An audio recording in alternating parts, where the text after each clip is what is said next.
Good evening, and welcome to a story about a man who could simultaneously inspire armies to die for him and make mothers across Europe weep for their lost sons. Tonight, we're diving into the twisted brilliance of Napoleon Bonaparte, a 5'7" Corsican who conquered most of Europe, rewrote the laws that still govern us today, and somehow convinced millions of people that dying for his ego was the highest honor imaginable. You see, Napoleon wasn't just a conqueror. He wasn't just a dictator. He was something far more dangerous. A genius with the moral compass of a hungry shark and the ambition of a man who genuinely believed God had personally commissioned him to redraw the map of the world.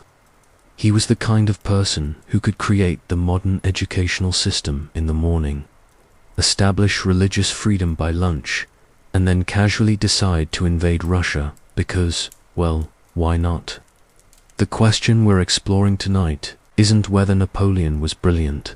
The evidence for that is overwhelming, written in legal codes, architectural marvels, and military victories that still make generals weep with envy.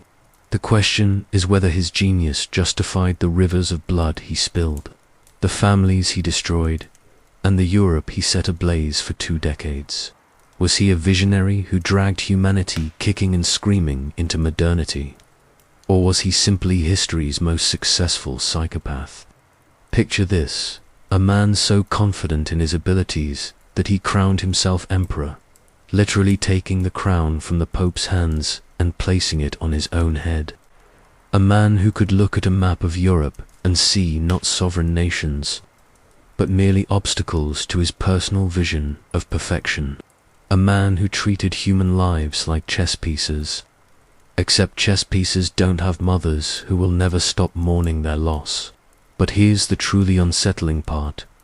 Napoleon wasn't some cartoon villain, twirling his mustache while plotting world domination.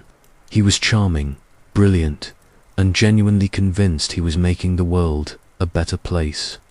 He abolished slavery in some territories, while simultaneously reinstating it in others. He promoted merit over birth while building a new aristocracy around himself. He championed equality while declaring himself superior to everyone else on the planet. If cognitive dissonance were an Olympic sport, Napoleon would have swept every medal. Before we march into the bloody chaos of Napoleon's wars and witness the spectacular collision between genius and monstrosity, I need you to do something for me. Leave a comment telling us where in the world you are watching from and what time it is. Are you safely tucked away in your bedroom? Or are you in one of those places Napoleon once marched his armies through, leaving nothing but corpses and glory in his wake? Are you watching this at midnight in Moscow, perhaps wondering what it felt like when Napoleon's Grande Armée stumbled through your streets, slowly freezing to death? Or maybe you're in Cairo, imagining French soldiers discovering the Rosetta Stone while simultaneously plundering everything else they could carry. And while you're at it, subscribe to this channel, because understanding history's monsters and masterminds is the only way to avoid becoming one of their casualties. Don't be like the millions who blindly followed charismatic leaders without asking the uncomfortable questions. Don't end up as just another statistic in someone else's grand design. Hit that subscribe button, because ignorance of history isn't bliss, it's recruitment material for the next Napoleon. Chapter 1. The Making of a Monster Genius. Napoleon Bonaparte was born in 1769 on the island of Corsica, exactly 1 year after France had purchased the island from the Republic of Genoa. Talk about perfect timing. If he'd been born a year earlier, he would have been Italian, and the entire course of European history would have been different. Instead, he became French by accident, and France would spend the next 50 years trying to figure out whether this was the best thing that ever happened to them, or the worst mistake in their national history. His father, Charles Bonaparte, was a minor Corsican noble who had the political flexibility of a weather vane, switching allegiances faster than most people change clothes. When Corsica was fighting for independence under Pasquale Paoli, Charles supported the rebellion. When France took over, Charles suddenly discovered he'd always been a passionate French patriot. This remarkable ability to reinvent himself whenever convenient would prove to be a family trait that Napoleon inherited and perfected. Napoleon's mother, Laetitia Ramolino Bonaparte, was made of sterner stuff. She ran the household with an iron fist and a sharp tongue, qualities that would serve her well when her son started running most of Europe with similar methods. She was pregnant with Napoleon while her husband was off playing revolutionary, and she allegedly went into labor while fleeing French troops. So, technically, Napoleon's first experience of warfare was from inside the womb, which explains a lot about his later career choices. The Bonaparte family wasn't wealthy, but they were ambitious in that particularly dangerous way that only minor nobility can manage. They had just enough social status to dream big and just enough desperation to take enormous risks to achieve those dreams. Napoleon's parents scraped together enough money to send him to military school in France, betting everything on their second son's obvious intelligence and alarming intensity. At the age of 9, Napoleon left Corsica for the French mainland, and he would never really go home again. He enrolled in the Royal Military School at Brienne-le-Château, where he spent 5 years being systematically humiliated by his classmates for his accent, his poverty, and his Corsican heritage. His fellow students mocked his name, calling him Polonaise, straw nose, and treated him like the provincial outsider he was. But here's where Napoleon's genius first began to show its teeth. Instead of being crushed by this treatment, he used it. He threw himself into his studies with the fury of someone who had something to prove. He devoured books on military history, mathematics, and geography. He studied the campaigns of Alexander the Great, Julius Caesar, and Frederick the Great, not just to pass his exams, but to understand how power actually worked in the world. His teachers noted that young Napoleon was brilliant but difficult, with an almost pathological need to win every argument and dominate every situation. He was the kind of student who would correct his instructors, not out of arrogance, but out of a genuine inability to accept that anyone might know more than he did about subjects he considered important. This would have been insufferable in anyone less intelligent, but Napoleon had the disturbing habit of being right most of the time. At 16, Napoleon graduated from the prestigious École Militaire in Paris in just 1 year instead of the usual 2, finishing 42nd out of 58 in his class. This might sound unimpressive until you realize that most of his classmates were sons of the highest French nobility who had been groomed for military careers since birth, while Napoleon was a Corsican outsider who had started with nothing but his brain and his burning ambition to prove himself superior to everyone who had ever looked down on him.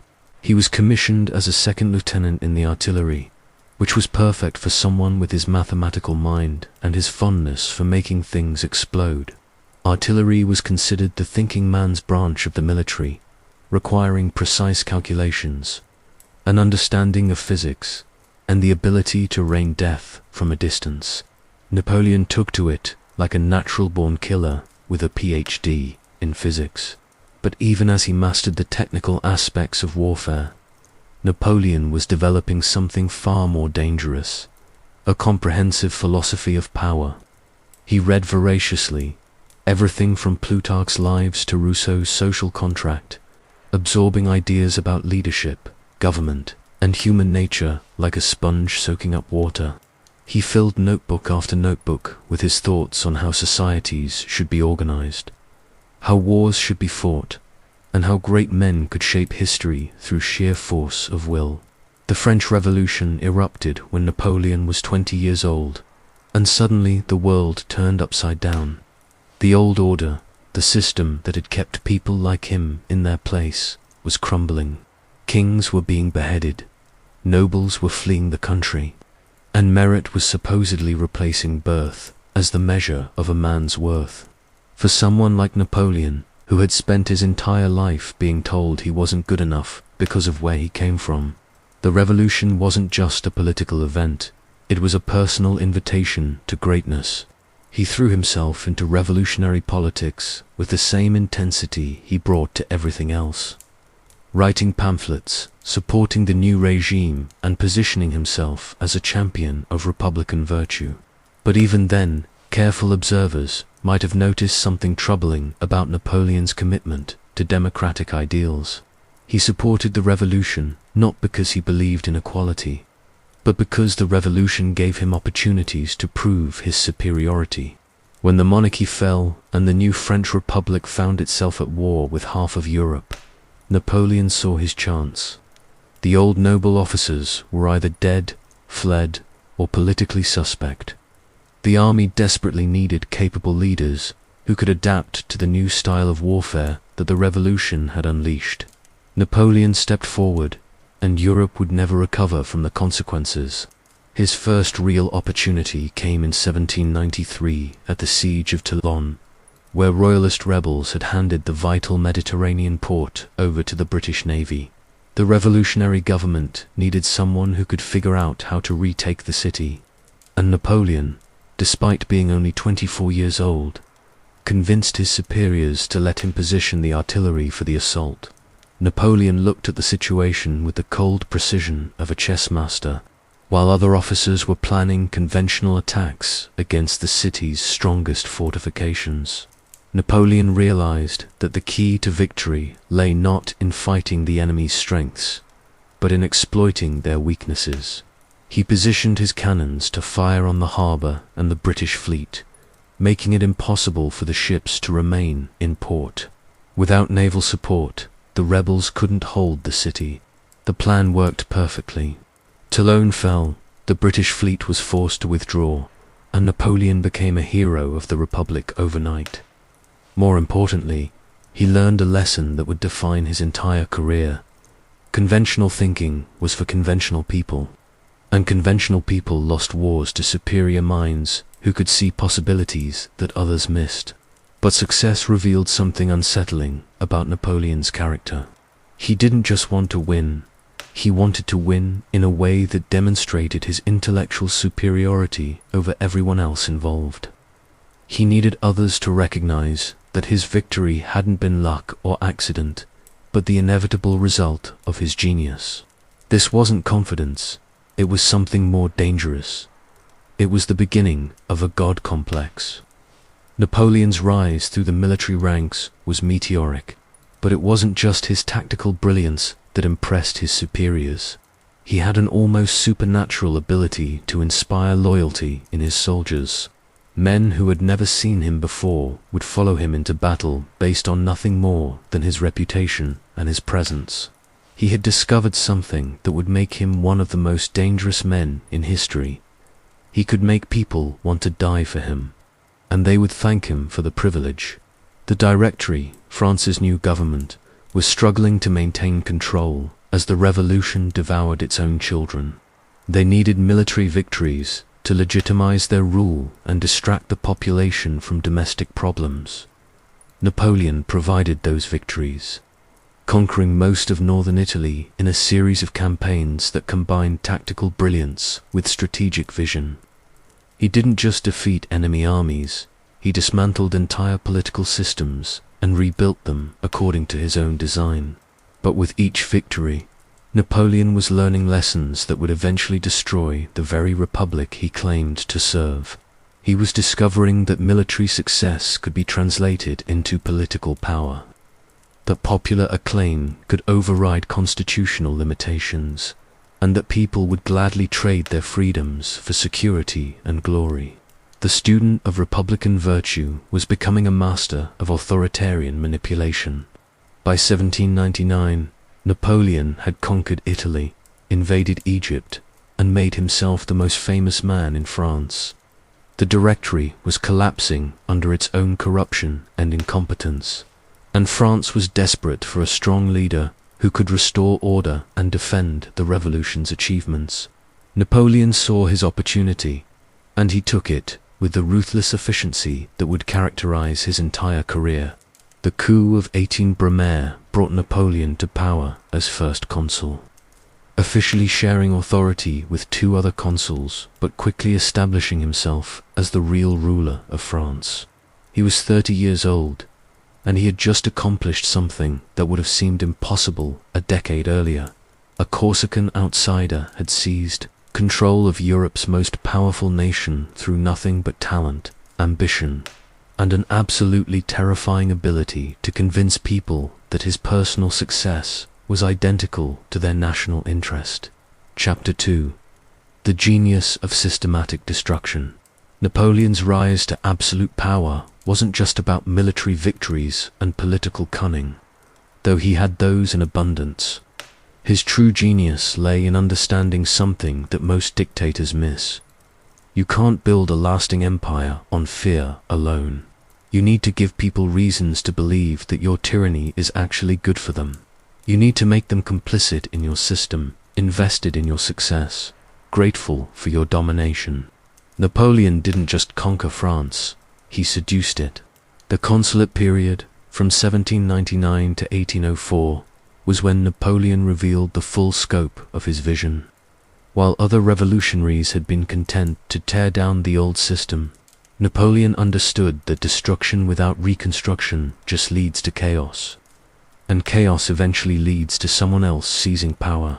So he set about building a new France, one that would be modern, efficient, and completely under his control. The Concordat of 1801 was a masterpiece of political manipulation disguised as religious reconciliation. The Catholic Church had been devastated by the revolution, its property confiscated, its priests persecuted, and its authority rejected by the new Republican government. Napoleon negotiated a deal with Pope Pius VII that officially recognized Catholicism as the religion of the majority of French citizens, while maintaining the state's right to appoint bishops and control church finances. This was genius-level political theater. Napoleon gave French Catholics back their churches and their public worship, making himself look like a religious liberator. At the same time, he kept the church firmly under state control, ensuring that priests would preach obedience to his government as a religious duty. He had turned the most powerful institution in French society into a branch of his propaganda ministry, and both sides thanked him for it. But the Concordat also revealed something darker about Napoleon's character. He wasn't religious himself. He viewed faith as a useful tool for controlling the masses. He once said, "Religion is what keeps the poor from murdering the rich," which tells you everything you need to know about his attitude towards spiritual matters. He restored the church not because he believed in God, but because he believed in the utility of having people believe in God, especially if those people could be convinced that God wanted them to obey Napoleon. The Civil Code, later known as the Napoleonic Code, was perhaps Napoleon's most lasting achievement and his most insidious form of control rolled into one brilliant package. Revolutionary France had been drowning in a chaos of conflicting laws, local customs, and jurisdictional disputes. Different regions followed different legal traditions, making it nearly impossible to conduct business, enforce contracts, or even determine basic rights and obligations. Napoleon assembled a team of the finest legal minds in France and personally participated in many of the drafting sessions, bringing his characteristic intensity and attention to detail to the creation of a unified legal system. The result was a marvel of clarity and comprehensiveness that would eventually be adopted, in whole or in part, by legal systems around the world.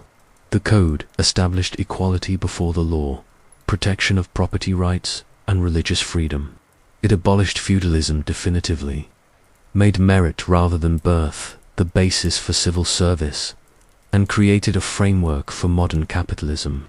These were genuinely progressive achievements that improved the lives of millions of people and laid the foundation for the modern world.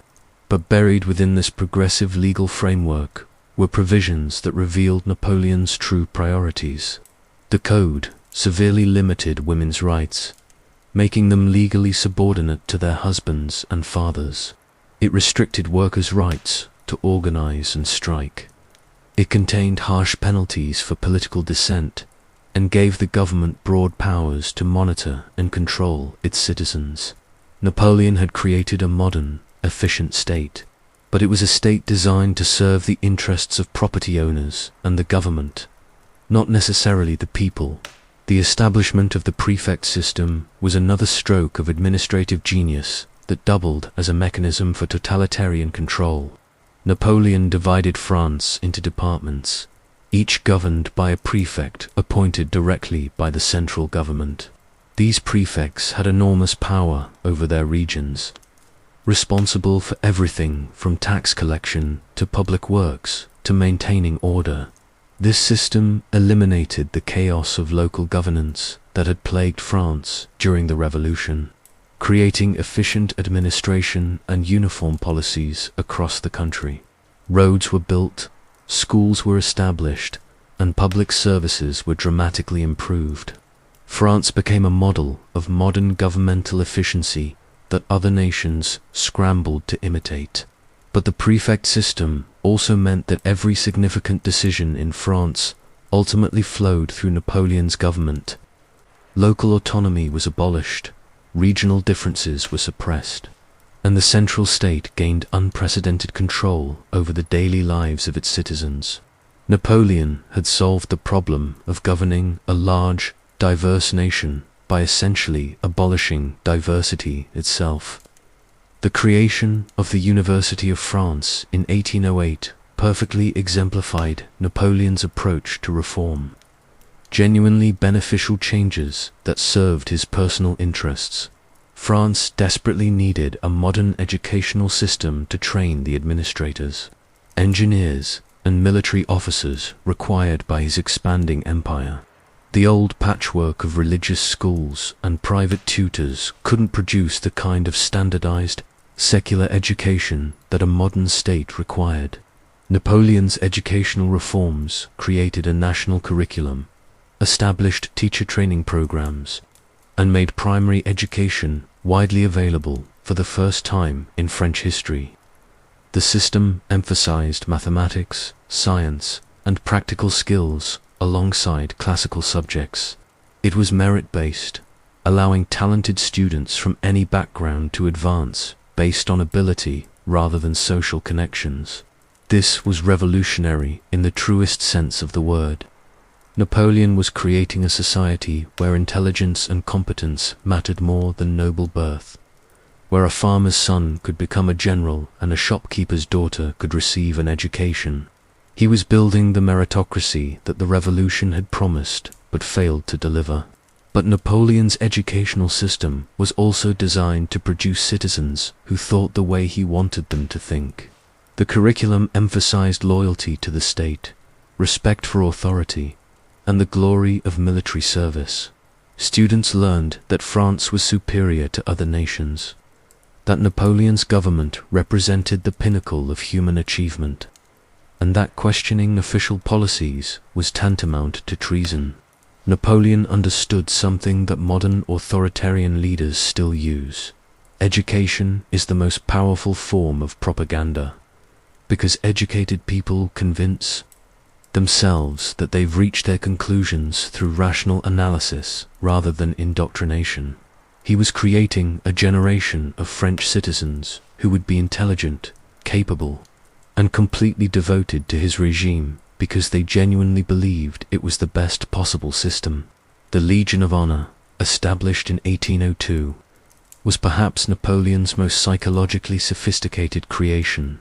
Revolutionary France had rejected the concept of hereditary nobility, but Napoleon understood that people need ways to distinguish themselves, to feel special, to believe that their efforts have been recognized and rewarded. The Legion of Honor wasn't hereditary, but it was permanent. It could be awarded to anyone who served France with distinction, whether in military service, civil administration, or civilian professions. Recipients received a medal, a small pension, and the right to call themselves chevalier, officer, or commander of the legion, depending on their rank within the organization. This was brilliant on multiple levels.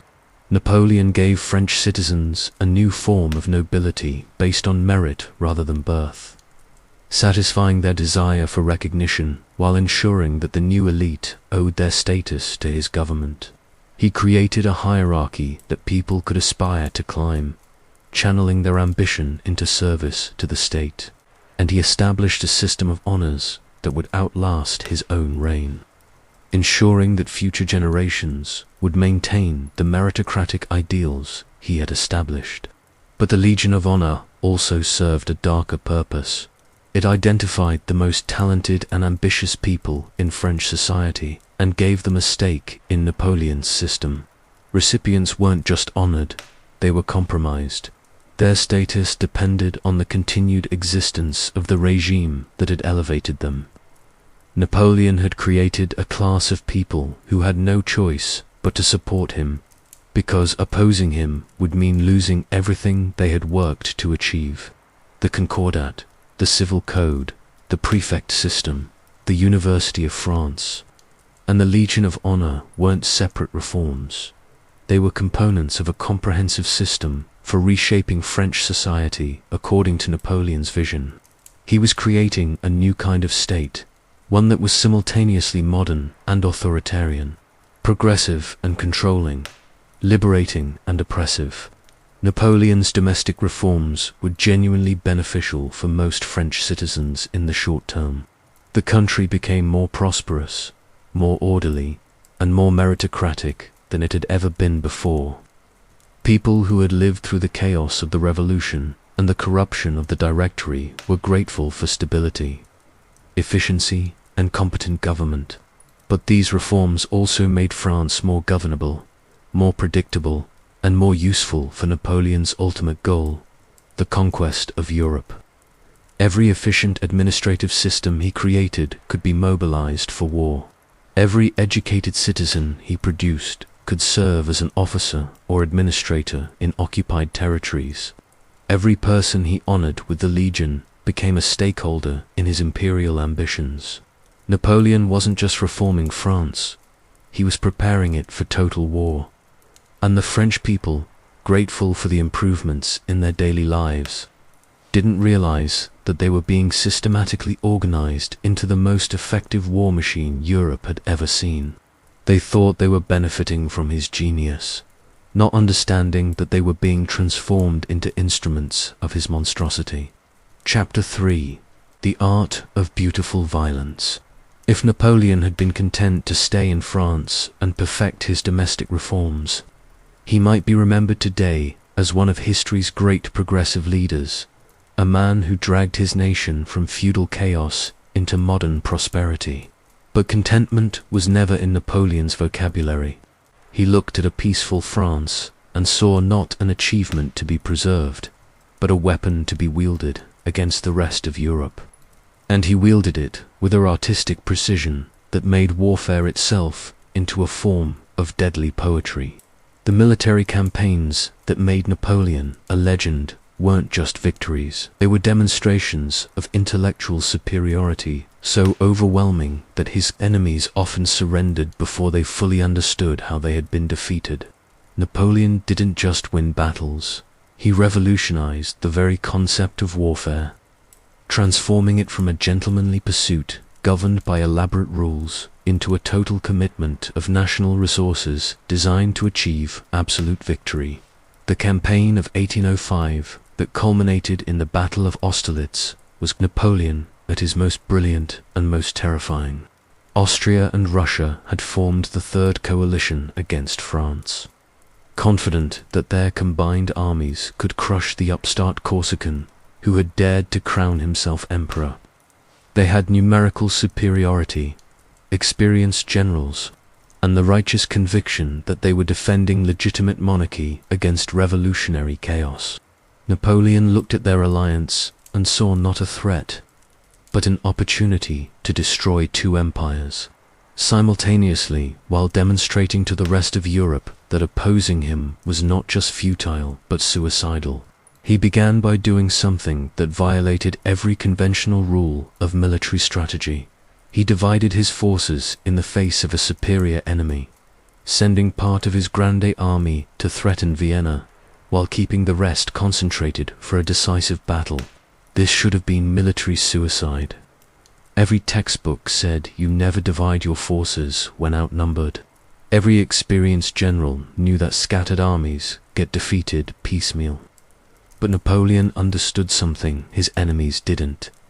Conventional wisdom was written by conventional minds, and conventional minds could be manipulated by superior intellects who understood their limitations.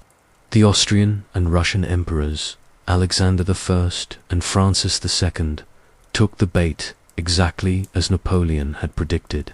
They saw his divided forces as evidence of desperation or incompetence, and they rushed to attack what they perceived as his weakness. They were so focused on the tactical opportunity that they missed the strategic trap Napoleon was setting for them. On December 2nd, 1805, the anniversary of his coronation as emperor, Napoleon faced the combined Austrian and Russian armies on the plateau of Austerlitz in what would become known as the Battle of the Three Emperors. The coalition forces numbered nearly 90,000 men against Napoleon's 73,000, and their plan was simple: crush Napoleon's right wing, cut him off from Vienna, and force him to surrender or face annihilation. Napoleon let them come.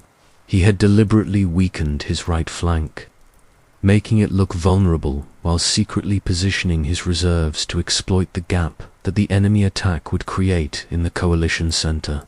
When the Austrian and Russian forces committed their strength to what they thought was the decisive assault, Napoleon struck like a thunderbolt at the point where their line was weakest. The Battle of Austerlitz lasted less than 9 hours, but those 9 hours changed the course of European history. The coalition army was not just defeated, it was obliterated. The Austrians lost 15,000 casualties and 11,000 prisoners. The Russians lost 21,000 men and their reputation as a military power. Napoleon's casualties were fewer than 9,000, a remarkably light price for such a complete victory. But the numbers only tell part of the story. Napoleon had not just won a battle, he had destroyed the psychological foundation of the old European order. The Holy Roman Empire, which had existed for over 800 years, ceased to exist shortly after Austerlitz because Francis II realized that a title dating back to Charlemagne meant nothing when faced with Napoleon's cannons. Russia retreated into sullen isolation, licking wounds that would take years to heal. Prussia, watching from the sidelines, understood that the world had changed forever. Napoleon's victory at Austerlitz was so complete that it became the template for all his future campaigns. Identify the enemy's assumptions, exploit their predictable responses, and strike with overwhelming force at the moment when they were most committed to their mistakes. He had turned warfare from a trial of strength into a battle of wits, and he almost always had the superior mind. The campaign against Prussia in 1806 demonstrated that Austerlitz hadn't been a fluke.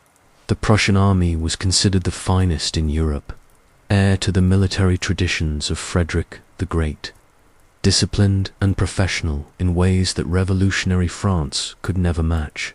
When Prussia finally declared war on Napoleon, most European observers expected the upstart emperor to finally meet his match. Napoleon destroyed the Prussian army in 2 simultaneous battles. Jena and Auerstedt fought on the same day. October 14th, 1806. The Prussian military machine that had dominated European warfare for 50 years was shattered in a single afternoon. King Frederick William III fled to Kingsburg. Napoleon entered Berlin in triumph, and the myth of Prussian invincibility was buried under the bodies of 25,000 Prussian casualties. But what made these victories truly terrifying wasn't just their completeness, it was their efficiency. Napoleon wasn't fighting desperate struggles where victory hung in the balance. He was conducting military seminars where the lesson was always the same. Superior intellect, properly applied, can overcome any material disadvantage. His enemies weren't just losing. They were being systematically humiliated by someone who understood warfare better than they understood themselves. The Peninsular War in Spain, beginning in 1808, revealed a different aspect of Napoleon's character.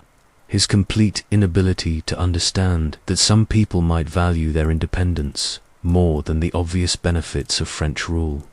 Napoleon looked at Spain and saw a backward nation that would clearly benefit from modern administration, efficient government, and the abolition of the Inquisition. He couldn't comprehend why the Spanish people would prefer their own corrupt, inefficient monarchy to his brother Joseph's enlightened rule. The Spanish response was to invent modern guerrilla warfare, turning the entire country into a battlefield where every peasant was a potential enemy and every village was a fortress. Napoleon's armies, trained for the lightning campaigns that had conquered most of Europe, found themselves trapped in an endless, bloody struggle against an entire population that refused to acknowledge the logic of superior force. The Peninsular War became Napoleon's first great strategic mistake, draining French resources and revealing that his military genius had limits.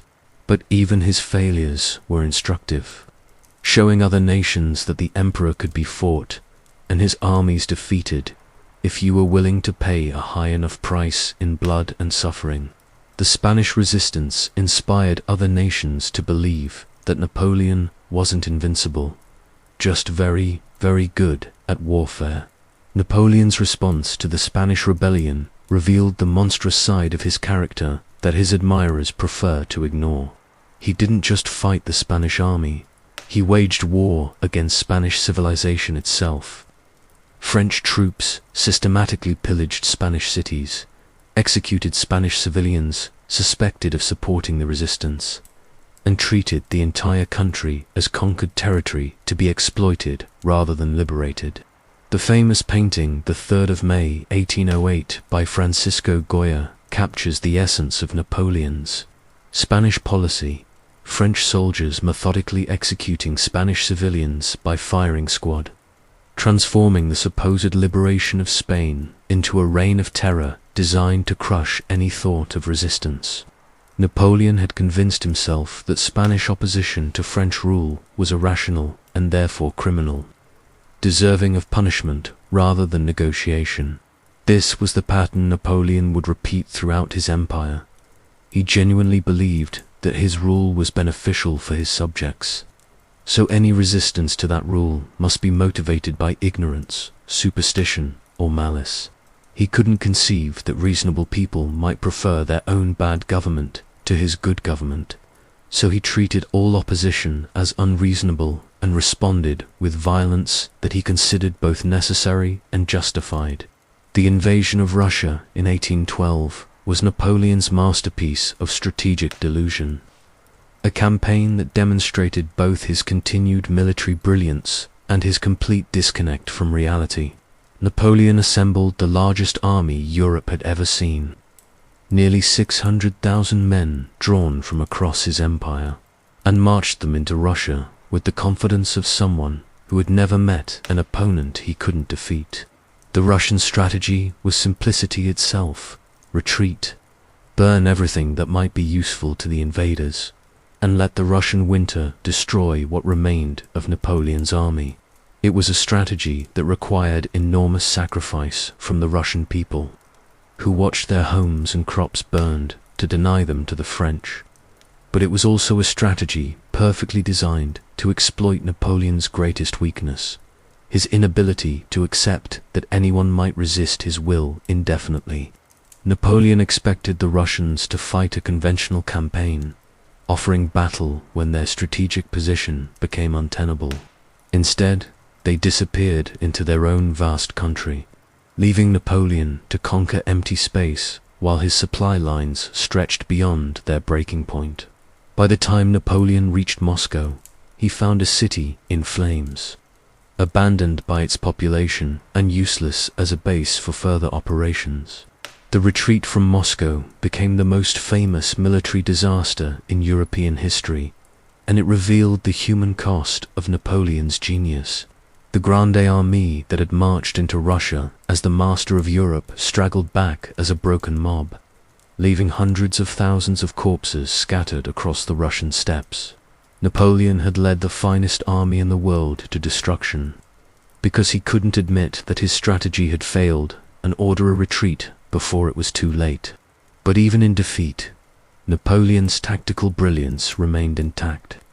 His handling of the retreat showed the same attention to detail and innovative thinking that had characterized his victories.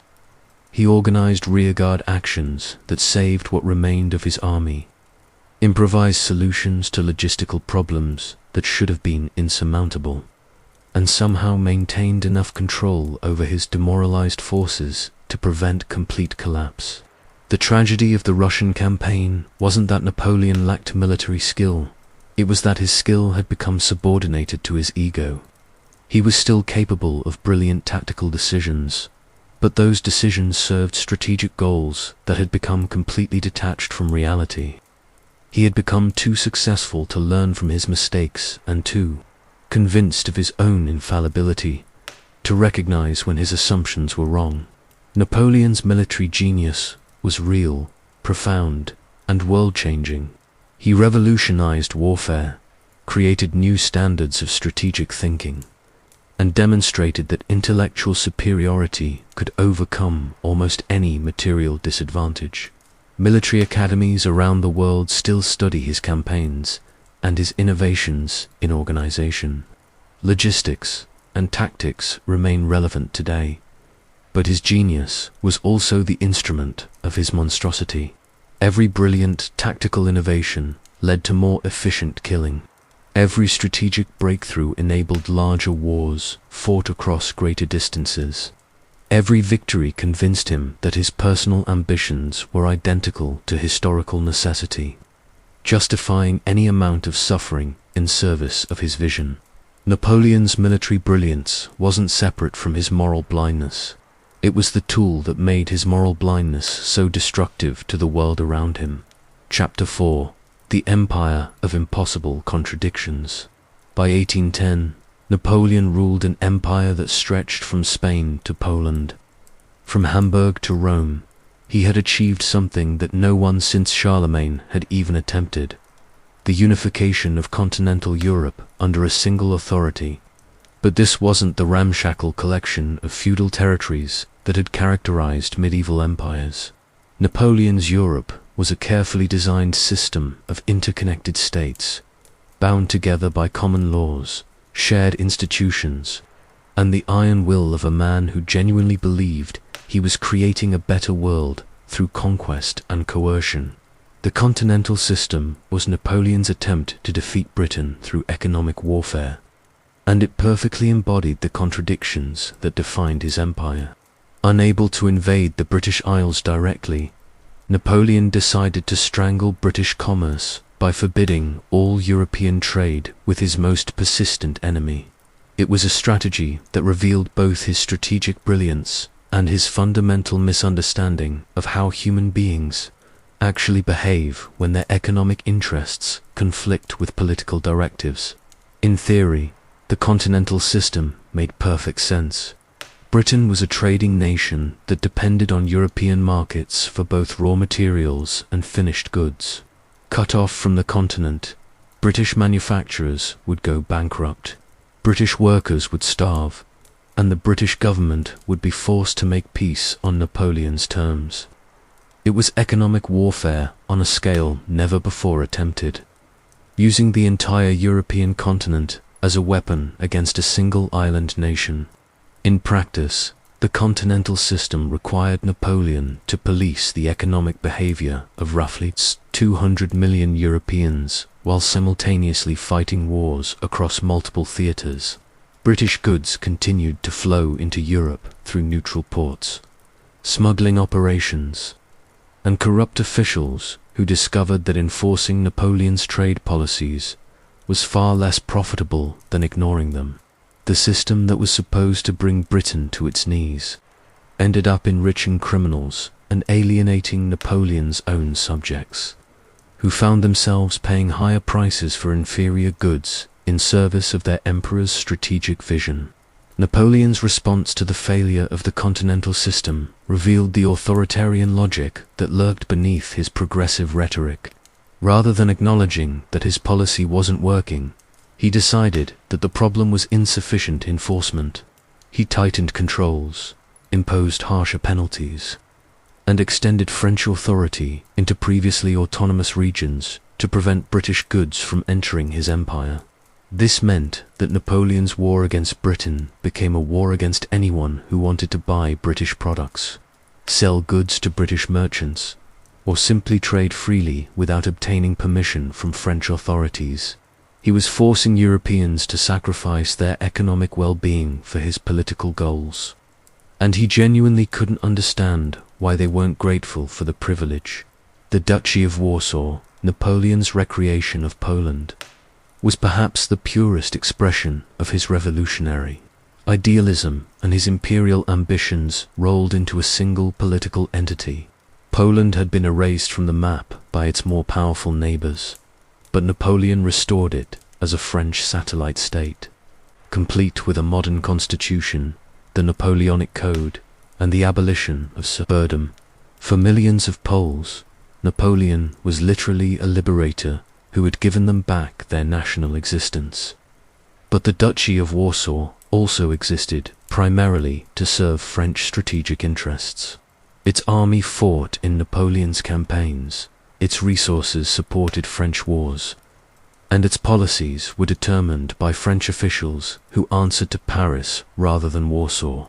Napoleon had liberated Poland from foreign domination, only to subject it to a different form of foreign domination, one that was more efficient and more intrusive than anything the Prussians, Austrians, or Russians had ever imposed. This was the pattern repeated throughout Napoleon's empire: genuine liberation combined with systematic exploitation. He abolished serfdom, established religious freedom, and created modern legal systems, but he also extracted enormous wealth from conquered territories to fund his endless wars. He promoted talented locals to positions of authority, but only if they demonstrated absolute loyalty to his regime. He respected local customs and traditions, except when those customs and traditions conflicted with French interests. The Kingdom of Italy, with Napoleon himself as king, showed how he could simultaneously respect and manipulate national identity for his own purposes.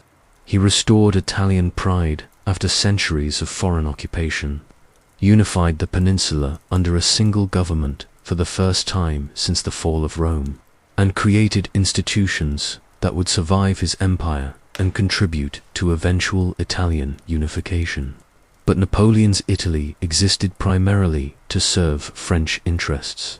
Italian soldiers died in French wars, Italian taxes paid for French armies, and Italian policies were designed to support French strategies.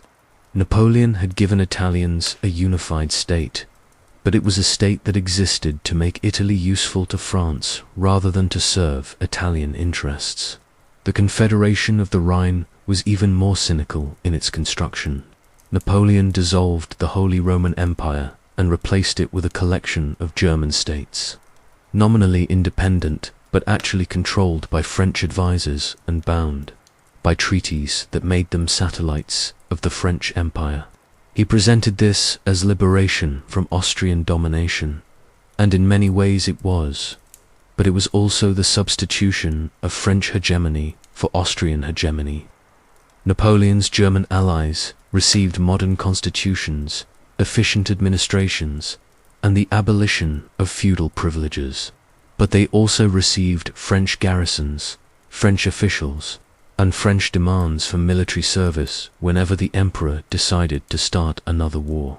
They had traded the distant authority of Vienna for the immediate authority of Paris, and most of them discovered that nearby tyranny was more intrusive than distant tyranny, even if it was more efficiently administered. The contradictions of Napoleon's empire were most visible in his treatment of slavery and racial equality. In France itself, Napoleon had abolished slavery and declared that all men were equal before the law, regardless of their race or origin. French colonies that had experienced slave revolts during the Revolution saw the confirmation of their freedom, at least initially.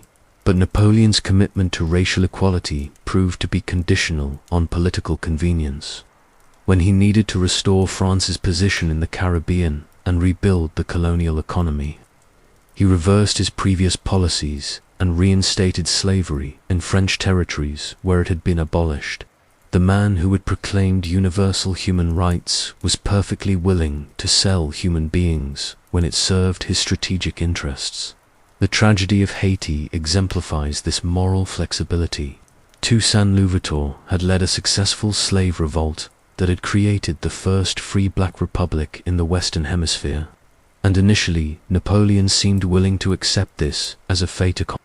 But when French planters demanded the restoration of their property and Napoleon needed Caribbean resources to fund his European wars, he sent an army to reconquer Haiti and reimpose slavery. The Haitian campaign was a disaster for France, with yellow fever killing more French soldiers than enemy action. But it was a moral disaster as well. Napoleon had demonstrated that his progressive ideals were subordinate to his imperial ambitions, that human freedom was negotiable when it conflicted with French interests, and that the rights he proclaimed for Europeans didn't necessarily apply to people of different colors living in different places. This pattern of conditional liberation extended to Napoleon's treatment of Jews throughout his empire. The Sanhedrin he convened in 1807 was presented as a historic reconciliation between the French state and European Judaism, offering Jews full citizenship in exchange for their integration into French society and their acceptance of French law. Napoleon's Jewish policy was genuinely progressive by the standards of its time, extending civil rights to a population that had been systematically excluded from political participation for centuries. Jewish communities that had lived in ghettos under the old regime found themselves with equal access to education, careers, and civic participation. It was a dramatic improvement in the daily lives of hundreds of thousands of people. But Napoleon's generosity toward Jews was also calculated to serve his political interests. Jewish merchants had extensive commercial networks that could be useful for circumventing British trade restrictions. Jewish communities had financial resources that could support French military campaigns. And Jewish loyalty could be purchased by offering them rights that other governments had consistently denied. Napoleon wasn't liberating Jews because he believed in religious tolerance. He was incorporating them into his system because they could make his system more effective.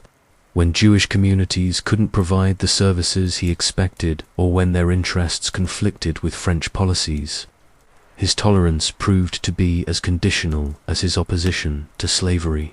The most revealing aspect of Napoleon's empire was his treatment of his own family. He placed his brothers and sisters on thrones across Europe, creating a Bonaparte dynasty that stretched from Spain to Westphalia. This was presented as a natural extension of merit-based advancement, but it was actually the establishment of a new form of nepotism disguised as revolutionary virtue. Joseph Bonaparte in Spain, Louis Bonaparte in Holland, Jerome Bonaparte in Westphalia, and Caroline Bonaparte's husband, Joachim Murat, in Naples, were all supposed to represent Napoleon's commitment to placing qualified rulers on European thrones. In reality, they were French puppets whose primary qualification was their family connection to the emperor. The Bonaparte monarchs were often more popular than their predecessors, implementing progressive reforms and governing more efficiently than the old royal families they had replaced. But they were also required to subordinate their kingdom's interests to French policy, even when this created hardships for their subjects or undermined their own political positions. When Louis Bonaparte in Holland began prioritizing Dutch interests over French demands, Napoleon removed him from the throne and directly annexed the Netherlands to the French Empire. When Jerome Bonaparte in Westphalia proved incapable of extracting sufficient resources from his kingdom, Napoleon replaced his officials with French administrators who could be more ruthless in their collection methods. The family that Napoleon had elevated to royalty across Europe served as a demonstration of both his power and his limitations. He could place his relatives on foreign thrones, but he couldn't make them competent rulers. He could create new monarchies, but he couldn't create the legitimacy that comes from historical continuity and popular acceptance. He could destroy the old European order, but he couldn't build a replacement that would survive his own downfall. Napoleon's empire was a fascinating experiment in enlightened authoritarianism, combining progressive ideals with absolute power in ways that produced both remarkable achievements and terrible crimes. He created legal systems that protected individual rights while establishing police states that monitored political dissent. He promoted religious tolerance while manipulating religious institutions for political purposes. He abolished feudalism while establishing new forms of economic exploitation. The empire worked as long as Napoleon continued winning wars and delivering prosperity to his subjects.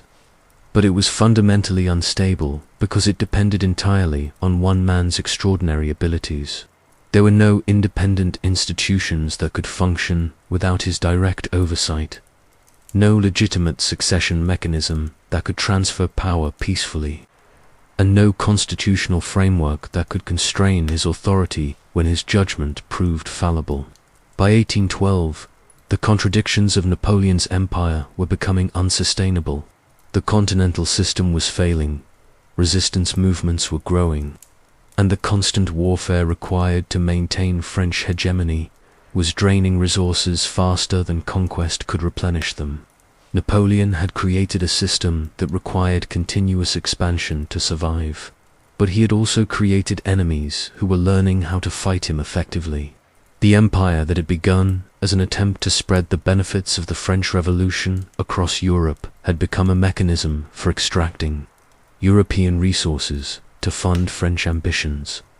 The liberation that Napoleon had promised had become a more sophisticated form of domination, one that was more efficient than traditional imperialism, but also more intrusive and demanding. Napoleon's subjects weren't necessarily worse off than they had been under their previous rulers, but they were increasingly aware that they were serving French interests rather than their own. The benefits of modern administration, legal equality, and economic development came at the price of political independence and national autonomy. Napoleon had given Europeans better government, but he had also taken away their right to govern themselves. Chapter 5: The Psychology of a Beautiful Monster. Understanding Napoleon requires grappling with a psychological puzzle that historians have been trying to solve for 2 centuries. How could the same man who created the modern world's most progressive legal code also casually order the execution of thousands of prisoners? How could someone who genuinely believed in human equality systematically exploit entire populations for his personal glory? The answer lies not in contradictions, but in a personality so complex and disturbing that it defies our normal categories of good and evil.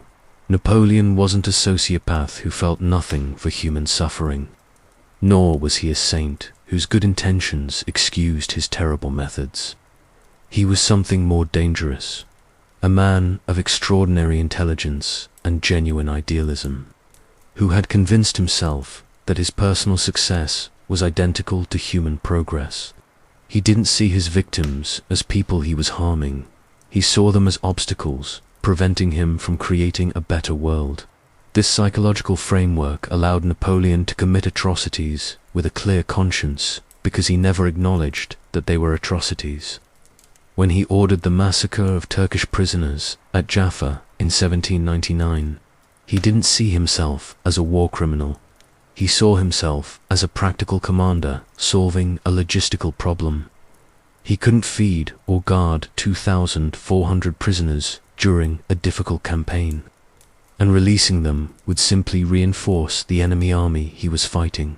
The most efficient solution was to kill them all. So he killed them all, and he slept well that night because he had made the rational choice. The massacre at Jaffa reveals the terrifying logic that governed Napoleon's moral universe. He wasn't cruel for cruelty's sake. He was infinitely more dangerous than that. He was a man who had learned to calculate human lives like any other resource, weighing their value against his strategic objectives and discarding them when the mathematics didn't work in their favor.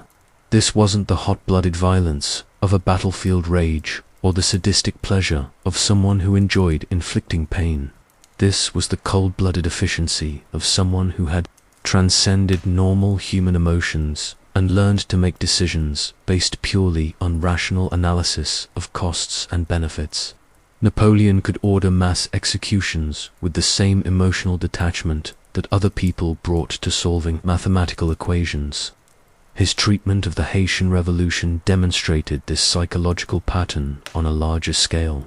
Napoleon didn't hate black people or believe they were inherently inferior, but he also didn't see them as fully human in the way that he saw himself and his French subjects. When Toussaint Louverture and his followers demanded freedom and equality, Napoleon's response wasn't motivated by racism so much as by his inability to accept that anyone might have legitimate interests that conflicted with his own. Napoleon genuinely believed that French rule would be better for Haiti than independence, because French rule meant efficient administration, modern laws, and economic development.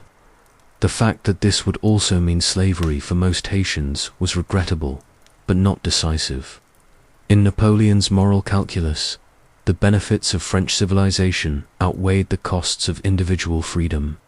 So resistance to French rule was not just politically unacceptable, but morally wrong. This paternalistic authoritarianism extended to his treatment of European populations as well. Napoleon didn't conquer Germany and Italy because he hated Germans and Italians.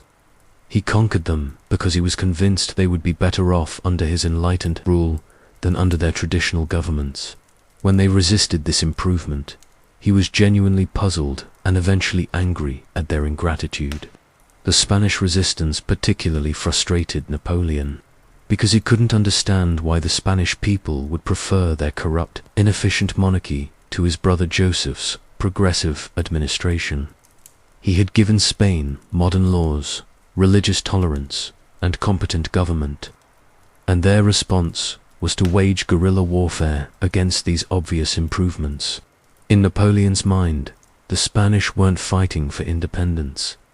They were fighting against their own best interests, manipulated by priests and nobles who feared losing their undeserved privileges. Napoleon's correspondence during the Peninsular War reveals his genuine bewilderment at Spanish intransigence. He wrote letter after letter trying to analyze why the Spanish couldn't see the benefits of French rule, proposing different strategies for convincing them to accept what was obviously good for them. It never occurred to him that they might value their independence more than his improvements, because he couldn't conceive that reasonable people would choose inferior government simply because it was their own. This psychological blindness was Napoleon's greatest weakness and the source of his ultimate downfall. He was too intelligent to make stupid mistakes, but he was also too convinced of his own superiority to understand the perspectives of people who didn't share his values and priorities.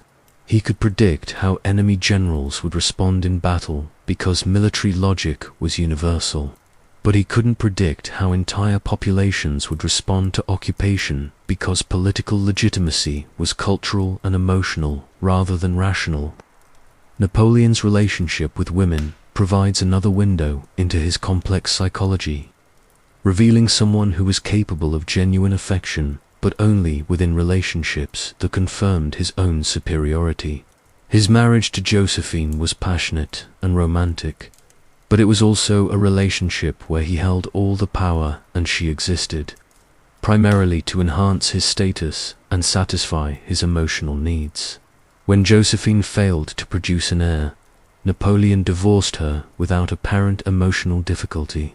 Despite their years together and his obvious attachment to her, he needed a son to secure his dynasty, so he married Marie-Louise of Austria, a woman young enough to be his daughter whom he had never met before their wedding.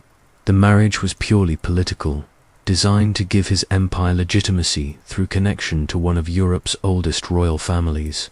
Napoleon treated his wives the way he treated everything else in his life, as resources to be optimized for maximum benefit to his larger goals.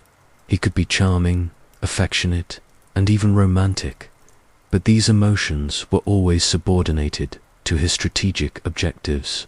He loved Josephine, but he loved his empire more, and when forced to choose between them, the choice was never really in doubt. His relationship with his son, Napoleon II, was even more revealing. Napoleon adored the boy, but primarily as a symbol of his own immortality rather than as an individual human being. When he abdicated in 1814, Napoleon's first concern was securing his son's inheritance of the throne, not the child's welfare or happiness. He was willing to plunge Europe back into warfare to ensure that a 3-year-old boy would grow up to be emperor, regardless of whether that was actually in the child's best interests.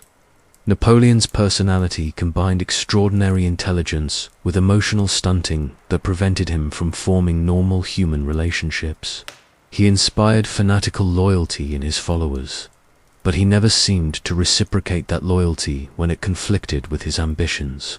He could charm anyone when he needed their support, but he discarded people as soon as they ceased to be useful to him. This pattern repeated itself throughout his career. Generals who had served him faithfully for decades found themselves dismissed or demoted when they questioned his strategies. Ministers who had implemented his policies efficiently were replaced when they couldn't adapt to his changing priorities. Even his own brothers and sisters discovered that family loyalty was conditional on their continued utility to his empire. The most disturbing aspect of Napoleon's psychology was his ability to convince himself that his self-interest was identical to universal interest. He didn't see himself as a tyrant pursuing personal aggrandizement at the expense of others. He saw himself as a visionary leader whose success would benefit all humanity. This wasn't cynical manipulation. It was genuine self-deception on a scale that enabled him to commit terrible acts with a clear conscience. When Napoleon instituted censorship, he wasn't suppressing freedom of speech. He was preventing the spread of dangerous ideas that might confuse the public and undermine beneficial policies. When he established secret police, he wasn't creating a surveillance state. He was protecting society from enemies who would destroy the progress he had achieved. When he started wars, he wasn't satisfying his personal ambition. He was spreading the benefits of French civilization to populations too backward to appreciate them voluntarily. This psychological framework made Napoleon infinitely more dangerous than a conventional dictator, who knew he was doing wrong but did it anyway. Conventional tyrants can be appealed to, negotiated with, or sometimes even shamed into moderation. But Napoleon couldn't be reasoned with because he had already convinced himself that reason was on his side. He couldn't be shamed because he genuinely believed his actions were virtuous. He couldn't be negotiated with because he saw compromise as a betrayal of his mission to improve the world. Napoleon's genius was real, his achievements were substantial, and his impact on human civilization was largely positive. But his genius was coupled with a psychological structure that made him incapable of accepting limits on his authority or recognizing the legitimacy of opposition to his will. He was a man who could create brilliant legal codes and beautiful architecture while simultaneously destroying entire societies, because he had learned to see human beings as raw material for his grand designs, rather than as individuals with their own rights and dignity. The tragedy of Napoleon wasn't that he was evil, it was that he was so convinced of his own goodness that he became a monster without ever realizing what he had become. He died on St. Helena still believing that he had been humanity's greatest benefactor, still convinced that his enemies had been motivated by jealousy and ignorance rather than legitimate grievances. He never understood that the very qualities that made him great also made him terrible. And that understanding is essential for anyone trying to comprehend how genius and monstrosity can exist in the same person. Chapter 6: The Price of Genius. By 1813, Napoleon's empire was crumbling, but not because his enemies had finally learned to match his military brilliance. They hadn't. Even in defeat, Napoleon was still capable of tactical innovations that left his opponents scrambling to understand what had happened to them.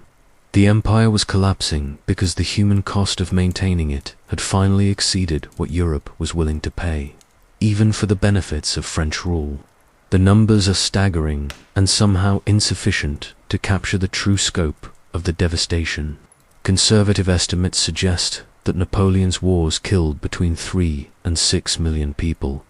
But these figures only count military casualties and direct civilian deaths. They don't include the families destroyed by conscription, the economies ruined by constant warfare, or the psychological trauma that scarred an entire generation of Europeans who grew up knowing that any day might bring news of another son dead in some distant battle for causes they barely understood. Consider what conscription meant for a typical French family. The Revolutionary and Napoleonic Wars required France to maintain armies of unprecedented size, and those armies needed constant replacement as soldiers died in battle, succumbed to disease, or simply disappeared into the vast expanses of Europe and beyond. The levée en masse that had begun as an emergency measure to defend the revolution became a permanent institution that systematically harvested young French men for Napoleon's campaigns. Under Napoleon's conscription system, every French family with sons lived in constant fear of the lottery that would determine which young men would be called to military service. Families bankrupted themselves trying to purchase substitutes for their sons, or they mutilated their children to make them unfit for service, cutting off fingers or inflicting deliberate injuries that would exempt them from the draft. The very system that was supposed to embody the nation in arms became a source of terror for the people it claimed to protect. The human cost extended far beyond those who died in battle. Napoleon's campaigns created massive refugee populations as entire regions fled advancing armies, or were deliberately depopulated as part of military strategy. The scorched earth tactics that the Russians used against the Grande Armée in 1812 required Russian families to abandon their homes and destroy their crops, condemning themselves to homelessness and starvation to deny resources to the French invaders. The Peninsular War in Spain and Portugal turned the entire Iberian Peninsula into a battlefield where no one was safe. French armies killed Spanish civilians suspected of supporting guerrillas. Spanish guerrillas killed French soldiers and their Spanish collaborators. And British forces killed anyone who got in the way of their military objectives. The war that Napoleon had expected to last a few months stretched on for 6 years, turning entire regions into graveyards and leaving scars that would take generations to heal.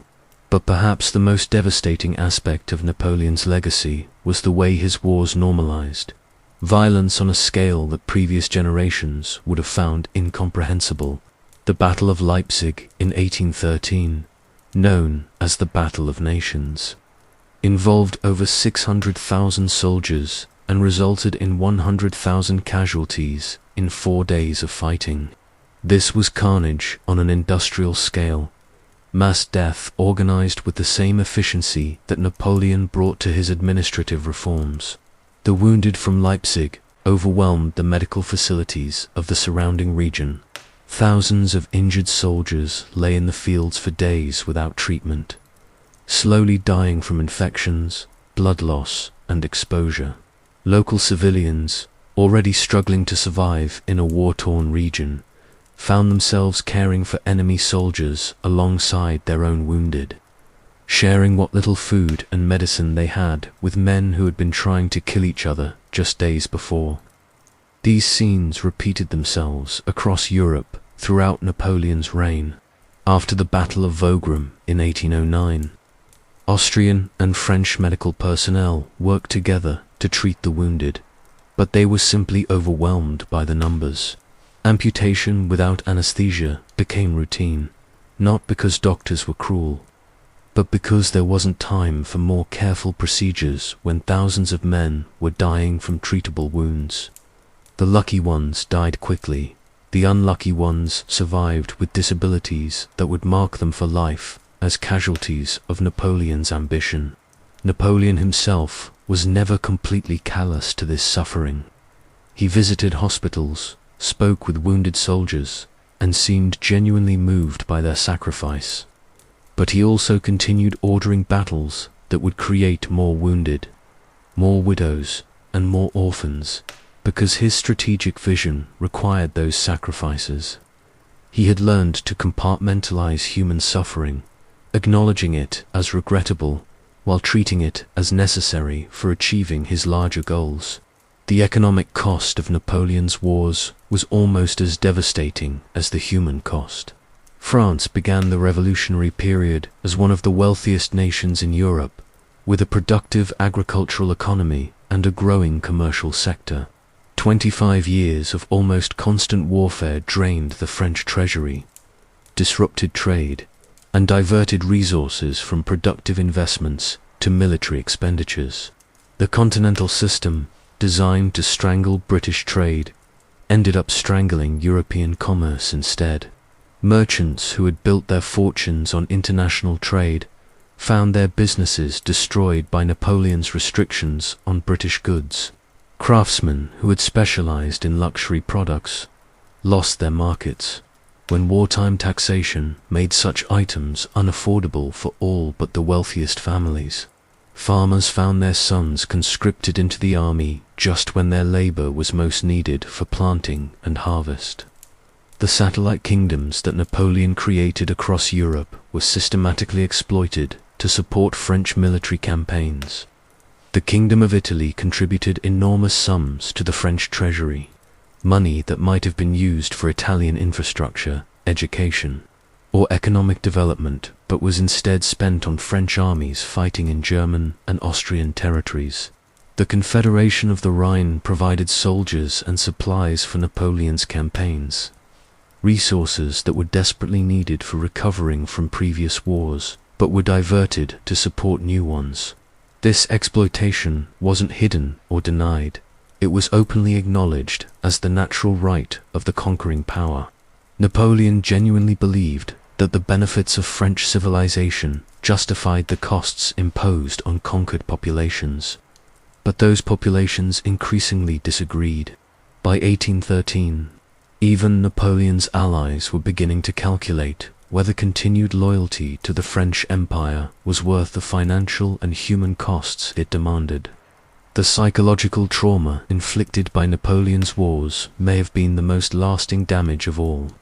An entire generation of Europeans grew up in a world where massive violence was normal, where young men disappeared into armies and never returned, where entire cities could be destroyed in a single campaign. This was the generation that would create the art, literature, and political movements of the Romantic period, and their work bears the unmistakable marks of people who had seen too much death and destruction at too young an age. The letters and diaries that survived from this period reveal the emotional cost of living through Napoleon's wars. Parents who lost multiple sons wrote about feeling that their family lines were being deliberately extinguished. Women who had seen their husbands march away with one army and return with another described feeling like they were married to strangers. Children who had grown up as refugees wrote about never feeling safe anywhere, always expecting the next war to destroy whatever stability they had managed to build. These weren't the romantic casualties of literature. They were real people whose lives were shattered by forces beyond their control. A German farmer whose fields were repeatedly trampled by marching armies. A Spanish merchant whose shop was burned during urban warfare. A Russian mother who watched French soldiers carry away her family's grain stores.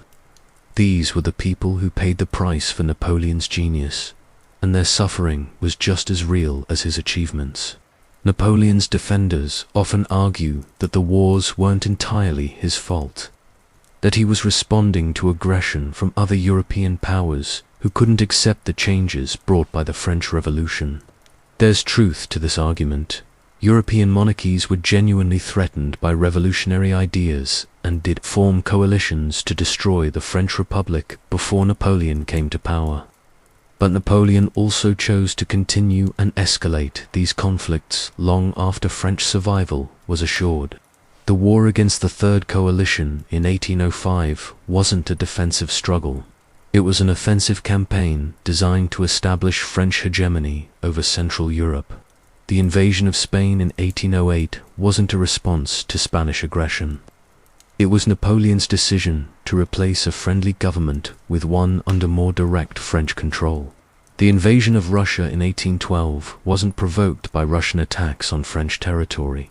It was Napoleon's attempt to force Russian compliance with his continental system. Each of these wars might have been justified by strategic considerations, but they were also choices that Napoleon made knowing they would result in enormous human suffering. He could have consolidated French gains and negotiated peaceful coexistence with other European powers. But he chose continued expansion because his vision of a perfect Europe required French control over the entire continent. The final campaigns of 1813 and 1814 revealed the ultimate futility of Napoleon's strategy. Even his tactical brilliance couldn't overcome the reality that he was fighting virtually all of Europe simultaneously while his own resources were depleted and his population exhausted. The French people, who had once enthusiastically supported his wars, were now hiding their sons from conscription officers and praying for peace, regardless of the political consequences.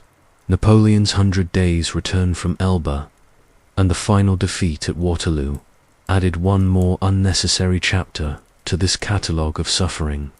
The campaign cost approximately 65,000 casualties, including many veterans of previous wars who had survived 20 years of fighting, only to die in the final spasm of Napoleon's ambition. These were men who had served faithfully through all his previous campaigns, who deserved to live peacefully with their families, but who instead died because Napoleon couldn't accept that his time had ended. The price of Napoleon's genius wasn't just paid by his enemies, it was paid by the very people he claimed to be liberating and defending. French families who lost sons to his conscription, European cities that were destroyed in his campaigns, entire regions that were economically ruined by his strategic decisions. These were the costs of creating the modern world that Napoleon's achievements made possible. Was it worth it?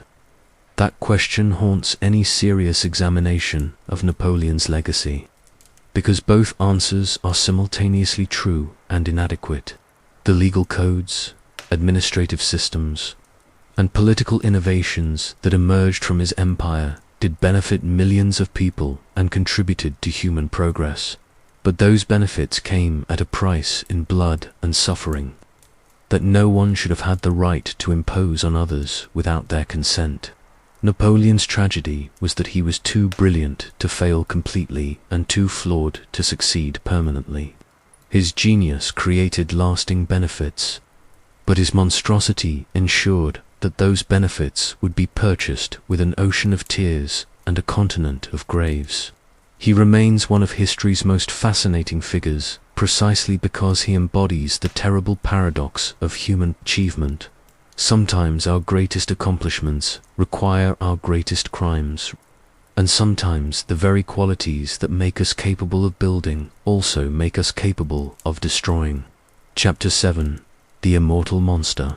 Napoleon died on May 5, 1821, on the remote island of St. Helena. Officially of stomach cancer, but possibly of arsenic poisoning, either accidental or deliberate. He was 51 years old, and in the 6 years since his final defeat at Waterloo, he had transformed himself from a fallen emperor into something far more dangerous, a legend. Dead Napoleon proved to be a much greater threat to the established order of Europe than living Napoleon had ever been. Because martyrdom has a way of editing out the inconvenient details of a person's actual record. The Napoleon who emerged from the romantic imagination of the 19th century was a sanitized version of the historical figure. A tragic hero brought down by the jealousy of lesser men rather than the inevitable consequences of his own actions. This mythological Napoleon was a champion of liberty crushed by reactionary monarchies, a genius destroyed by the mediocrity of his enemies, a visionary whose only crime was being ahead of his time. Lord Byron, the quintessential romantic poet, captured this transformation perfectly in his poem The Age of Bronze, where he described Napoleon as the greatest, nor the worst of men, whose fall was a lesson taught in vain to those who couldn't appreciate his greatness. Byron conveniently ignored the millions of casualties, the systematic exploitation of conquered territories, and the authoritarian nature of Napoleon's rule, focusing instead on the romantic image of a titanic figure struggling against fate. This mythologization wasn't accidental.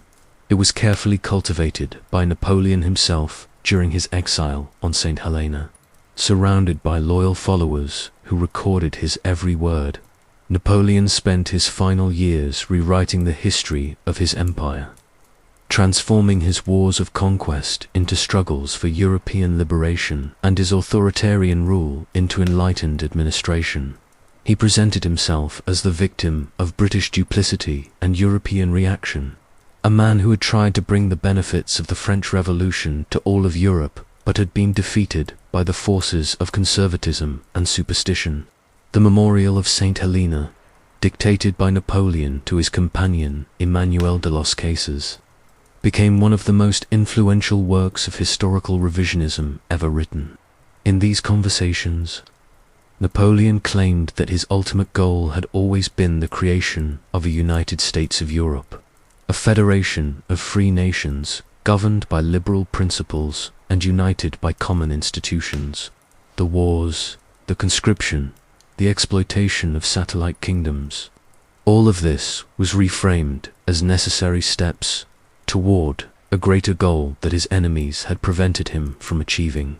This narrative was powerfully appealing to liberals across Europe, who were struggling against the conservative restoration that followed Napoleon's defeat. The Congress of Vienna had restored many of the old monarchies and traditional privileges that the revolutionary and Napoleonic periods had swept away.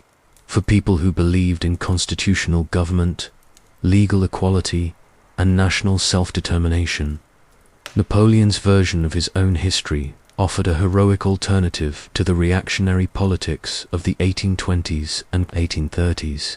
But the myth of Napoleon as a liberal champion required a systematic forgetting of his actual policies and methods. The man who had censored the press, established secret police, and ruled as an absolute monarch was transformed into a defender of freedom. The emperor who had conscripted millions of young men for his personal wars became a champion of national liberation. The dictator who had subordinated every aspect of society to his imperial ambitions was remembered as a promoter of individual rights. This selective memory wasn't confined to romantic poets and political radicals.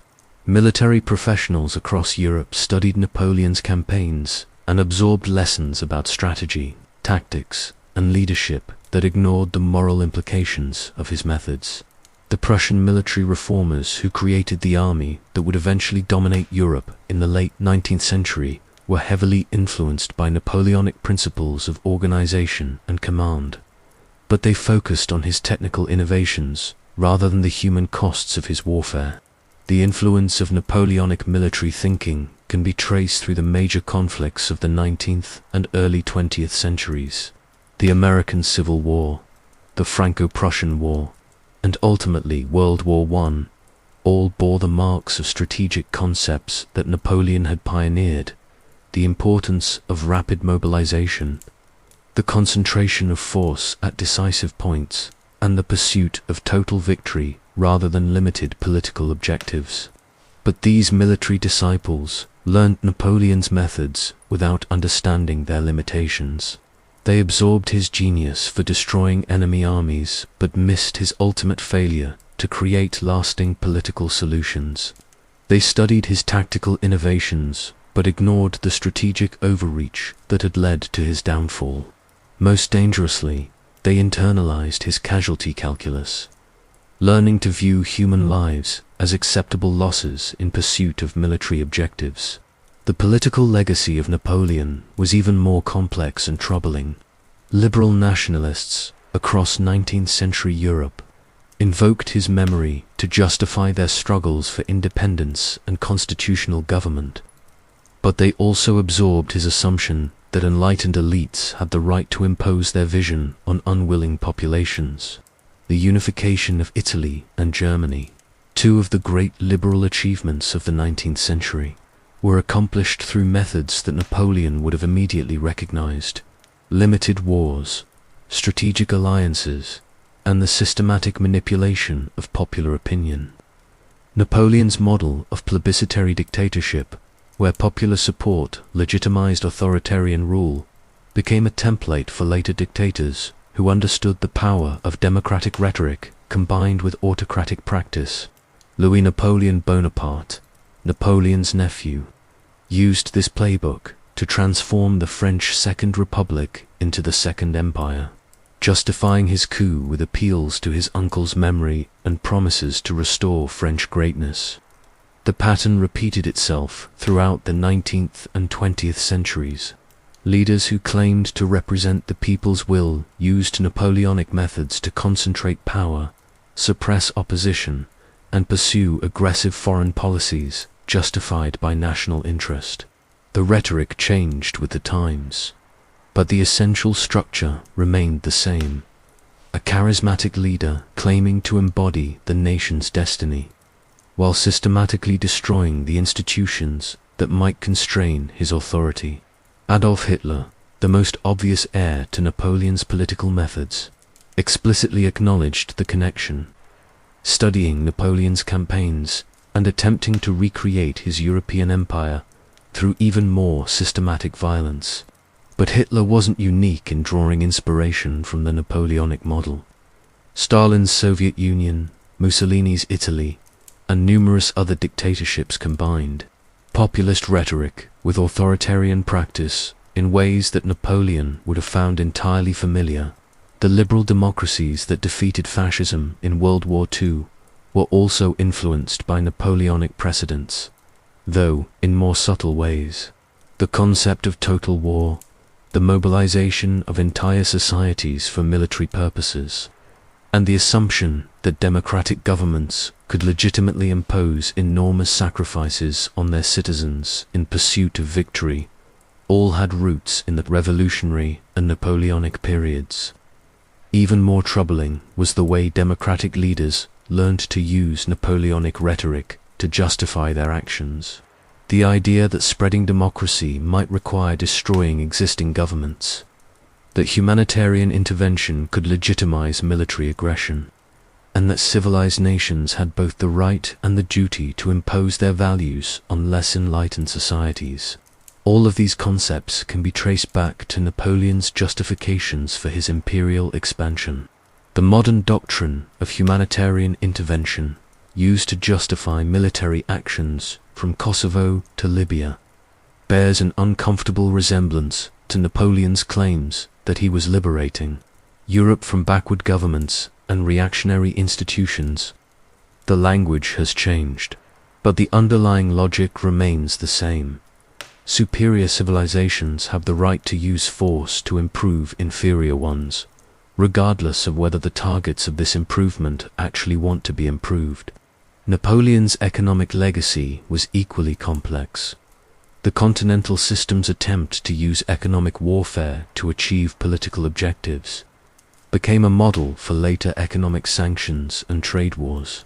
The assumption that economic integration under a dominant power would lead to political stability and prosperity influenced everything from 19th century imperialism to modern globalization efforts. The European Union, In many ways, the realization of Napoleon's vision of a unified Europe combines genuine benefits for its member nations with a power structure that concentrates authority in institutions that are distant from popular control. The EU's democratic deficit, its tendency to impose policies on member nations regardless of local opposition, and its assumption that economic integration will naturally lead to political harmony, all echo themes from Napoleon's imperial project. But perhaps the most dangerous aspect of Napoleon's immortal legacy is the way he normalized the idea that extraordinary individuals could legitimately transcend normal moral and legal constraints if they were acting in service of sufficiently important goals. The concept of the great man who stands above ordinary rules because he serves higher purposes has influenced everyone from revolutionary leaders to tech billionaires who believe their vision of progress justifies disrupting established institutions and imposing costs on others. This cult of transformative leadership assumes that some people are so intelligent, so visionary, so essential to human progress that they shouldn't be constrained by the same rules that govern everyone else. It's a seductive idea, especially for people who consider themselves exceptional. But it's also a recipe for the kind of moral blindness that characterized Napoleon's career. The Silicon Valley entrepreneurs who disrupt entire industries while claiming to make the world a better place. The political reformers who bypass democratic processes in the name of necessary change. The military leaders who expand their authority during crises and then discover reasons why the crisis never quite ends. All of these figures are following scripts that Napoleon helped write. Napoleon's greatest crime wasn't any single atrocity he committed, terrible as those were. His greatest crime was demonstrating that intelligence, charisma, and genuine idealism could be combined with authoritarian methods to create a system that people would voluntarily support even as it destroyed them. He proved that populations could be convinced to celebrate their own exploitation if it was packaged as liberation and administered by someone brilliant enough to deliver real benefits along with the oppression. This is why Napoleon remains so dangerous to centuries after his death. He created a template for sophisticated tyranny that doesn't feel like tyranny to the people experiencing it. His subjects weren't cowering in fear of an obviously evil dictator. They were grateful citizens of a progressive empire that had given them better laws, more opportunities, and a sense of participating in something historically significant. Even as he conscripted their sons and taxed away their wealth, many of them considered themselves lucky to live under such enlightened rule. The Napoleon myth has been remarkably resilient because it contains enough truth to make the lies believable. He really did create legal codes that protected individual rights. He really did promote merit over birth in ways that opened opportunities for talented people, regardless of their social background. He really did abolish many forms of discrimination and establish more efficient, less corrupt governments than those he replaced. But these genuine achievements have been used to obscure the systematic violence, exploitation, and authoritarianism that made them possible. The myth encourages us to focus on the positive outcomes while forgetting the methods used to achieve them, and the people who paid the price for those achievements. It suggests that progressive ends can justify authoritarian means, and that extraordinary individuals shouldn't be judged by the same moral standards that apply to ordinary people. Modern democratic societies have proven surprisingly susceptible to Napoleonic temptations, especially during crises that seem to require rapid, decisive action. The expansion of executive authority during wartime, the suspension of civil liberties in the name of national security, and the concentration of power in technocratic institutions that claim to represent scientific expertise rather than popular will. All of these developments follow patterns that Napoleon established. The COVID-19 pandemic revealed how quickly democratic populations could accept restrictions on their freedom if those restrictions were presented as necessary for the greater good and administered by experts who claimed to understand the crisis better than ordinary citizens. The parallels to Napoleon's crisis-driven consolidation of power were unmistakable, even when the officials involved had no conscious intention of following his example. This isn't to suggest that pandemic responses were equivalent to Napoleon's authoritarianism, but rather to highlight how the logic of emergency governance can erode democratic norms even when wielded by people with good intentions. Napoleon's legacy lives on not just in obvious dictatorships, but in the tendency of all modern governments to expand their authority during crises and then find reasons why that expanded authority remains necessary after the immediate crisis has passed. Chapter 8. The Verdict of History. So what is the final verdict on Napoleon Bonaparte? Was he the genius who created the modern world, or the monster who nearly destroyed it? The answer is that he was both. And understanding this paradox is essential for anyone trying to navigate the moral complexities of leadership, power, and progress in any era. Napoleon's achievements were real and lasting. The Napoleonic Code influenced legal systems around the world and remains the foundation for civil law in dozens of countries. His administrative reforms created the template for modern bureaucratic government. His educational system democratized knowledge and created opportunities for social mobility that hadn't existed under the old aristocratic order. His meritocratic ideals challenged hereditary privilege and established the principle that talent, rather than birth, should determine a person's place in society. These weren't minor reforms or temporary improvements. They were fundamental changes in how human societies organize themselves. The world we live in today, with its emphasis on legal equality, educational opportunity, and career advancement based on ability, owes much to innovations that Napoleon pioneered or popularized. Millions of people have lived better lives because of institutions he created or principles he established. But these achievements came at a cost that was both immediate and long-lasting. The wars that Napoleon fought to spread his reforms killed millions of people and devastated entire regions of Europe. The authoritarian methods he used to implement his vision established precedents that later dictators would follow with even more terrible results. The cult of genius leadership that he embodied has inspired countless would-be conquerors who lacked his abilities but shared his conviction that they knew what was best for everyone else. Napoleon's career poses uncomfortable questions about the relationship between progress and violence, between individual genius and collective suffering, between beneficial ends and terrible means. Can we celebrate the code, Napoleon, while condemning the wars that made it possible?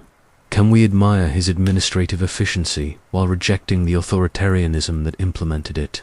Can we appreciate his contributions to human civilization while acknowledging the human cost of those contributions?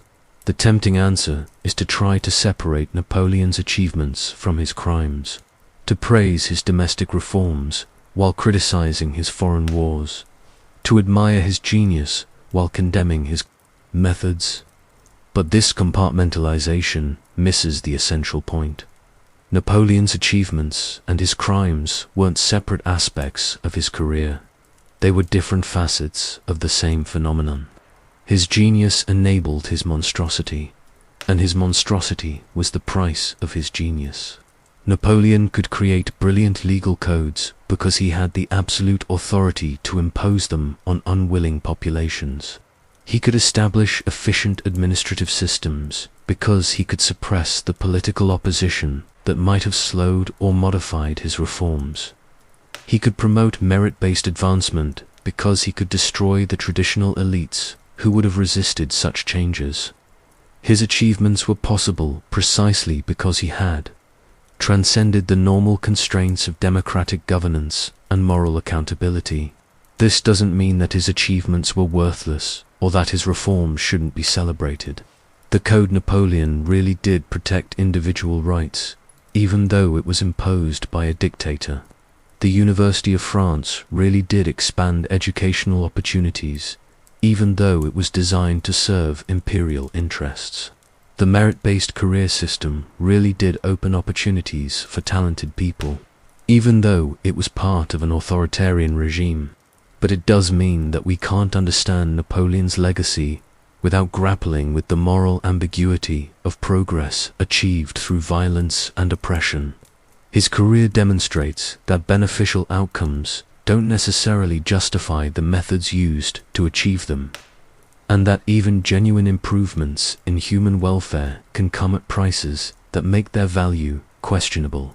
Napoleon's defenders often argue that his methods were typical of his era, that he wasn't more violent or authoritarian than other contemporary leaders, and that he should be judged by 18th century standards rather than modern moral expectations. There's some truth to this argument. European warfare was brutal and destructive long before Napoleon came to power, and many of his domestic policies were more progressive than those of his contemporaries. But this defense misses the scale and systematic nature of Napoleon's impact. While other leaders might have been equally ruthless in their methods, none had the combination of ability, opportunity, and ambition that allowed Napoleon to apply those methods across an entire continent for more than a decade. He wasn't just another violent ruler, he was violence organized and directed by genius, which made him far more dangerous than conventional tyrants. Moreover, Napoleon's own stated ideals make him subject to higher moral expectations than leaders who made no pretense of serving humanitarian goals. He claimed to be spreading liberty, equality, and enlightenment, and these claims invite us to judge him by the standards he set for himself, rather than the standards of his contemporaries. By his own criteria, his methods were often inconsistent with his goals, and his victims had every right to question whether the benefits he promised justified the costs he imposed. The historical Napoleon was neither the romantic hero of 19th century myth nor the cartoon villain of anti-Napoleonic propaganda. He was a man of extraordinary intelligence and energy who used those gifts to create lasting improvements in human civilization, while simultaneously causing enormous suffering and establishing dangerous precedents for future authoritarianism. Understanding this paradox doesn't require us to reach a single, definitive judgment about whether Napoleon was ultimately good or evil for the world. It requires us to accept that historical figures, like all human beings, are complex enough to defy simple moral categories. Napoleon was capable of both great achievements and terrible crimes, often simultaneously, and this complexity is what makes him enduringly fascinating and perpetually relevant. The real lesson of Napoleon's career isn't about him as an individual. It's about the dangers inherent in concentrating too much power in any single person, regardless of their intelligence, idealism, or good intentions. Even genuinely brilliant leaders with sincere commitments to human welfare can become monsters when they accumulate enough authority to impose their vision on others without meaningful constraints or accountability.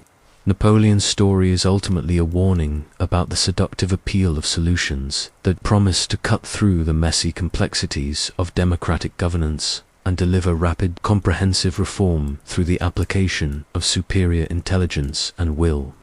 Such solutions almost always come at prices that their advocates don't anticipate, and costs that their beneficiaries aren't asked to approve.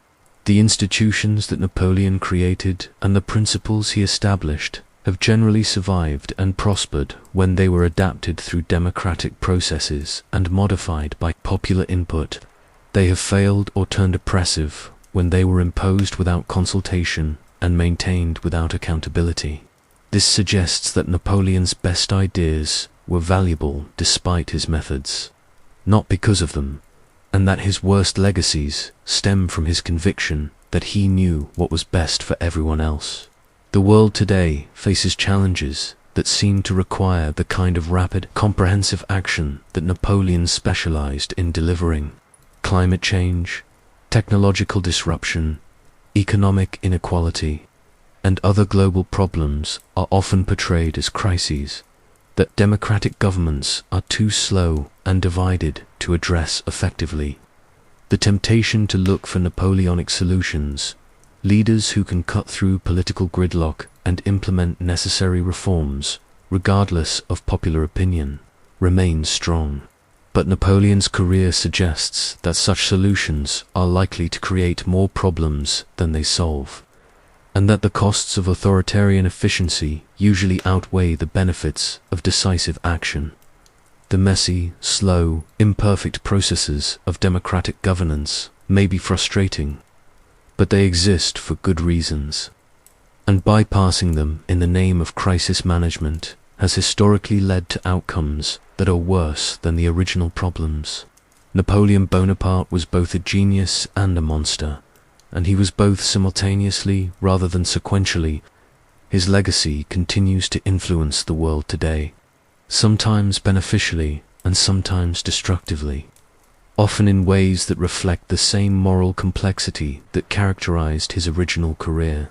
Understanding him requires accepting that human beings are capable of both great achievements and terrible crimes, and that the same qualities that enable the former often contribute to the latter. The final verdict on Napoleon must therefore be paradoxical. He was one of history's most important figures, whose influence was largely positive, and he was also one of history's most dangerous individuals, whose methods should never be emulated. He created much of the modern world, and he demonstrated why that world needs strong institutions to constrain the power of the people who rule it. He was a genius, he was a monster, and he was a warning about what can happen when genius operates without sufficient checks on its exercise of power. Perhaps that's the most important lesson we can learn from Napoleon Bonaparte, that the greatest threats to human freedom and dignity often come not from obviously evil tyrants, but from brilliant, well-intentioned leaders who become convinced that they know what's best for everyone else. The road to tyranny isn't paved with bad intentions. It's paved with the unexamined conviction that good intentions justify extraordinary methods and that exceptional people deserve exceptional authority. Napoleon died believing he had been humanity's greatest benefactor, and in some ways he was right. But he was also humanity's greatest cautionary tale about the dangers of unconstrained power, even when that power is wielded by someone with the intelligence and idealism to use it effectively. That contradiction is his legacy, and it's a contradiction that every generation must understand if they want to preserve the benefits of his achievements while avoiding the costs of his methods. The genius and the monster were the same person, and that person changed the world forever. Whether that change was ultimately for better or worse depends on whether we've learned the right lessons from his extraordinary and terrible career. And there you have it, the story of Napoleon Bonaparte, a man who proved that the distance between salvation and damnation can sometimes be measured in the width of a crown. If you've made it this far, you've witnessed the rise and fall of someone who reshaped the world through sheer force of will and superior intelligence, while simultaneously demonstrating why intelligence without wisdom and power without accountability can turn even the most brilliant reformer into history's most dangerous lesson. Leave a comment telling us which aspect of Napoleon's legacy you find most troubling or most admirable. And remember to subscribe, because understanding the complicated nature of historical figures, like Napoleon, is the only way to recognize when someone with similar qualities appears in our own time. The patterns repeat, the players change, and the only defense against being fooled by charismatic genius is knowing how charismatic genius has fooled people before. Until next time, remember that the most dangerous people in history weren't the obviously evil ones. They were the brilliant ones who convinced themselves and everyone else that their personal ambitions were identical to human progress. Napoleon Bonaparte was both the creator of the modern world and a warning about the price of creating it. Whether we've learned that lesson remains to be seen.